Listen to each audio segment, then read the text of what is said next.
Get out of your own way and be an artist.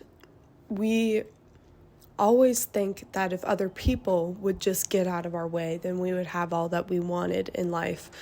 If our parents only believed in us, if our employer only saw our skill set, if our teacher recognized our talents, or if the algorithm only saw what a great filmmaker we were, then we would have the art career that we want. We would be the artists that we've always wanted to be if they would just support us. But they don't, so we aren't, right? And so we keep bringing the same character types forth in our lives because we are creatures of habit. We follow patterns, and patterns in people's lives tend to show us what they believe, what they accept, what they tend to focus on. What we believe is merely a fabrication, an idea, a thought, or a concept. Obstructions in our pathway are merely constructions. Something that you believe is obstructing you is a construct. To get out of your own way, you just have to let go of these constructs. See them as a lie. You, at the level of who you really are, is the truth. And you are not a concept, a belief, nor an idea. Getting out of your own way takes looking within this mind consciousness. All of these fragmented so-called parts of yourself. When you try and unpack your relationship with money, for example, and why you behave around it in the ways that you do, you come up with all of these fragmented truths about why you behave in the ways that you do, whether that be frivolous spending or frugality beyond necessity, or if you have relationship problems and you look at your attachment style and you think it down to the very core. All of these things are just fragmented truths, and it only keeps you thinking about it for longer because something doesn't fully ring true to you, so you have to think it through and go in a circle again and again and again and again to find out the truth about why you're behaving in this way and all of this. But the reasons why you do these things are always fragmented, as is everything in the material world. So these fragments are also compartmentalized in your life and need enforcement to continue their existence. Like, for example, the belief that I am poor and I have no money, right? Or there are no jobs for me, or no housing, or no art market.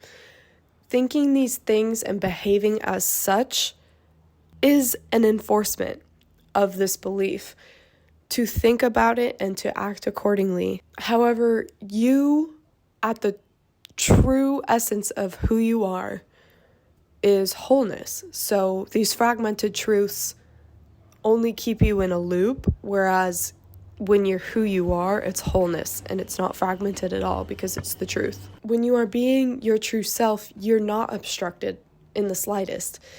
If you are not being who you are, you feel it and you know it. You have a construct existing that basically says that it's not okay to be that way, or it's wrong and there's something wrong with you and you're not good enough. And I just want to take a second. Good enough for what exactly? And what does that mean? Because does that mean you live your entire life based on the opinion of the other person in every single moment? People that you don't even know, or people that aren't even there, present in the room. You're living your constant day-to-day, consistent moment-to-moment with their opinion in the back of your head, living your life for this other person. Because we have been programmed at such an extreme level that it even permeates the language that we speak. If you look at the etymology of words, you realize you're casting spells on yourself with the word meaning. So belief, for example, if you break up that word, it's be lie.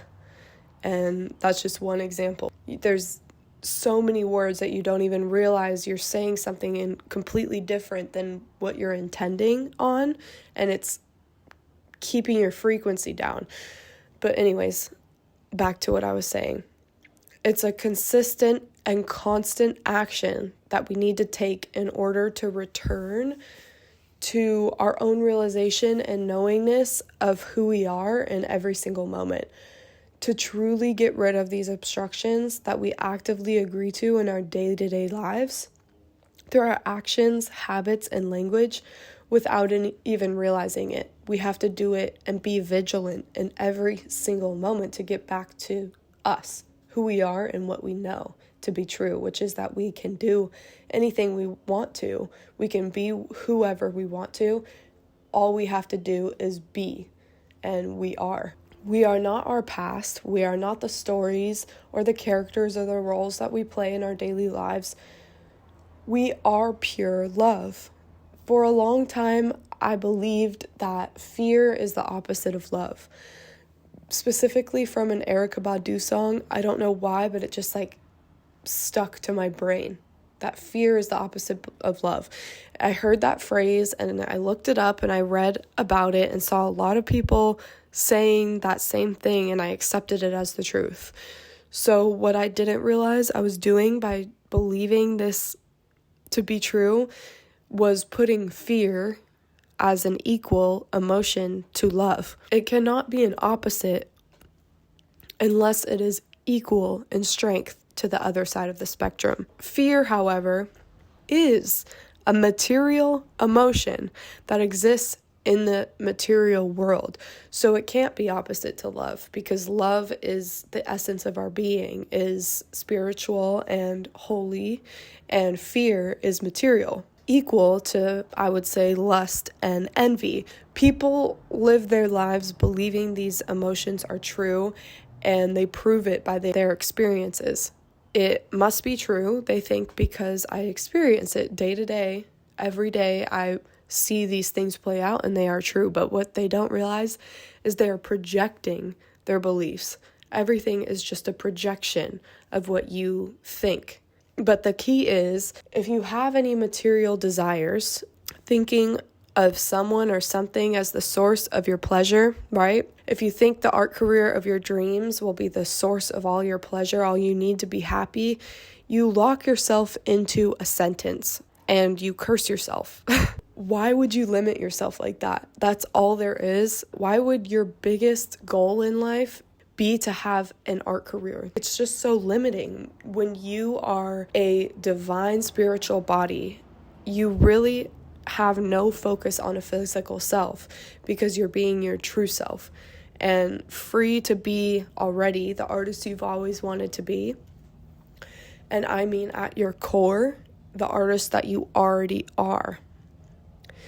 The obstruction of the material desire of what it means to be an artist, like you need enough time to make the amount of art that it takes to be the artist that you're imagining needs to make, or you need enough money to call yourself a full-time artist. If you're not making a new painting every single day of your life, then you're not a full-time artist. I think we need a new buzzword. I hate the phrase full-time artist. I think it's so weird, because even if being an artist is your main source of revenue, I would not say that you spend your full amount of 9 to 5 hours making art. I just think that full-time makes it sound like a job when it's supposed to be an expression of yourself. And calling it a full-time job makes it into something that depresses you or represses you and makes you into a product, when you're so much more than that. And you don't need to be doing it at all points in your life. You don't need to have it be your main source of income.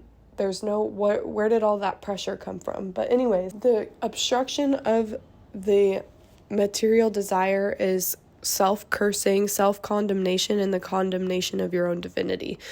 You give your power to someone or something or some authority outside of yourself in order to determine who you are, what you do, what you have, And these are simply constructs, concepts, and they are obstructions. You need to get out of your own way and be an artist. We love other people. We encourage them to follow their heart's desires, and we work for the welfare of others. What we are meant to do with our lives comes forth. We start to do the things we've always wanted to do. We work little by little on projects that we've always wanted to do. We just do the thing. Not think it, not get it, but live it. Make it the joy of our lives. The magic happens when we do it because we are in the right place being who we are. We are pure love, but you cannot get love. Artists trying to get love from their audience, or people trying to gain romantic love in their lives, for example, feel less and less of it because it is not something you can get. You can't get appreciation or respect for your work by chasing it or asking for it or demanding it. Respect and appreciation will literally run from you if you demand it. Desperately needing something outside of yourself does not work. It simply doesn't work.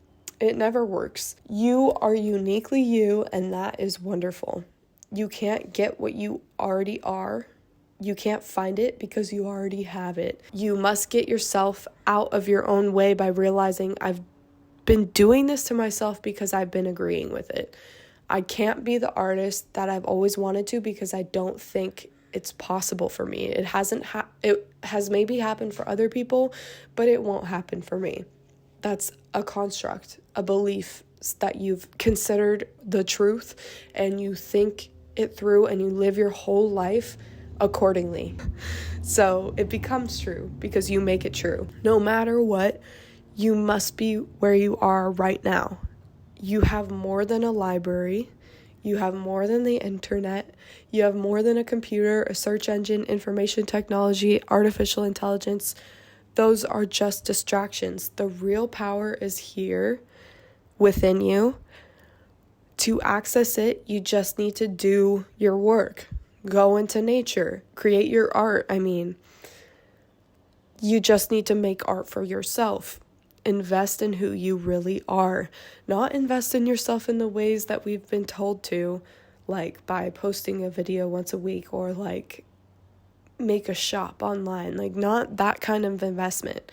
Really investing in what is really you at the core of you. Making time for that version of you.